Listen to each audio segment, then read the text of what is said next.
So you want to make Murder Mystery 2 thumbnails, huh? Well, luckily for you, I came across vanilbean's channel, who is one of the biggest content creators in the niche. Now, if you look at their thumbnails, they are fairly high quality and they're actually really easy to create.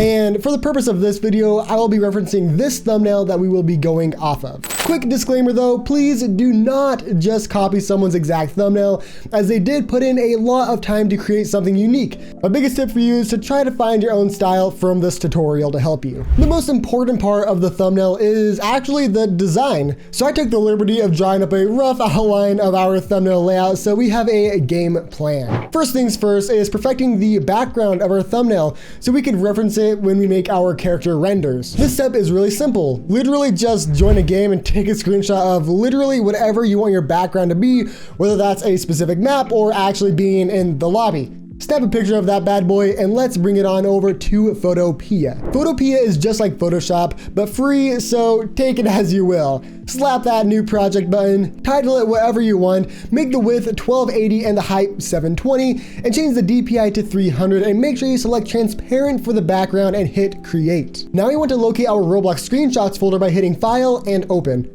Click on that lovely screenshot and open it up. As you can see, another tab has been created, so click on the screenshot tab and click the rectangle select tool and select the entire screenshot. Ctrl+C to copy it and click back on the thumbnail project tab. Ctrl+V to go and paste it, and bam, we have our screenshot pasted on over. Now, I like to go and zoom out by hitting Z on my keyboard and holding left click so that we can see what we're fully working with. Hit Ctrl+T to select the entire image so we can scale it how we want. I'm happy with how everything looks here, so we can manipulate the background even further. I think the background is slightly too sharp for our liking, so what I'm gonna do is click Filter, Blur, Gaussian Blur, and let's say that 2 should be enough blur for what we're looking for. Now we want to go and increase the brightness and saturation of our background image. First, click on Image, Adjustments, Brightness/Contrast, and let's make some slight adjustments to both of these settings. Now let's go to Image, Adjustments, and Vibrance, and crank this bad boy up so it makes the colors pop a lot more. And just like that, we have a pretty solid background for our thumbnail. Now for creating our Roblox renders, I made an entire video on this already, so if you want a step-by-step tutorial, there will be a link to that video down below in the description. If you already know how, I'll be doing a quick 2-minute version now. Have Roblox Studio open up to a new place and use the Load Character plugin. Import the avatar you want as R6 and have these settings selected. Use the Move tool to move your avatar above the ground. Make sure nothing is selected and click on all of the accessories in the Workspace tab. Right-click, Export Selection. Make a new folder and open it up. Make another folder within this one and call it Outfit. Entitle the file name as Hats and save. Delete the hats on your Roblox avatar. Right-click the Roblox username, Export Selection. Open up the Outfits folder you created and title this Clothing. Close Roblox Studio. Open up the folder of rigs made by Softy.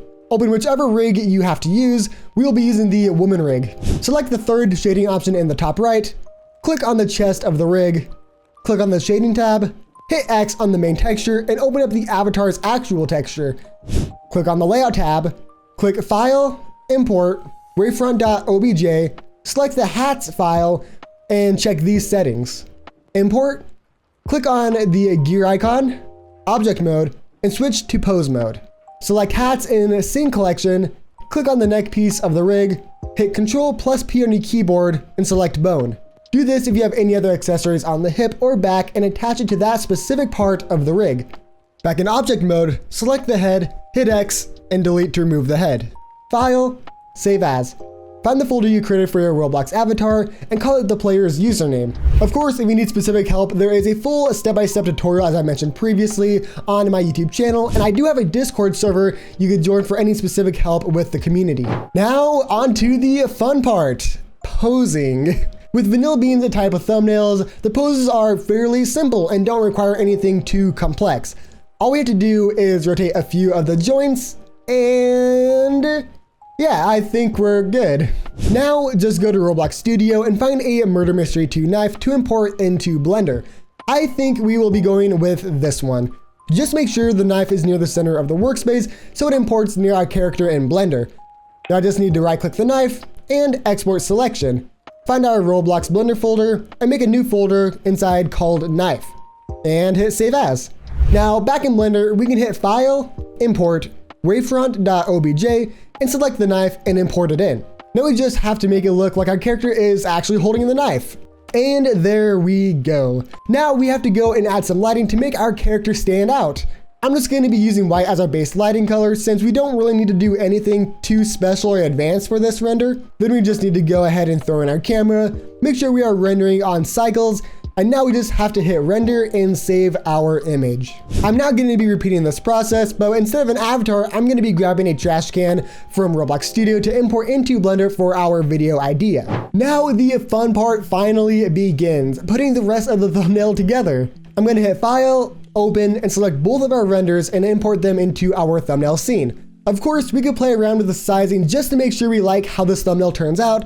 Make sure to play around with the brightness and saturation as well, and possibly add some sharpness to your character renders to make it pop even more. And with that being said, here is our final version of the thumbnail. If you guys have any questions, feel free to go and join my Discord server down below to get any help or feedback you might need, and I will see you guys in the next one. Bye bye.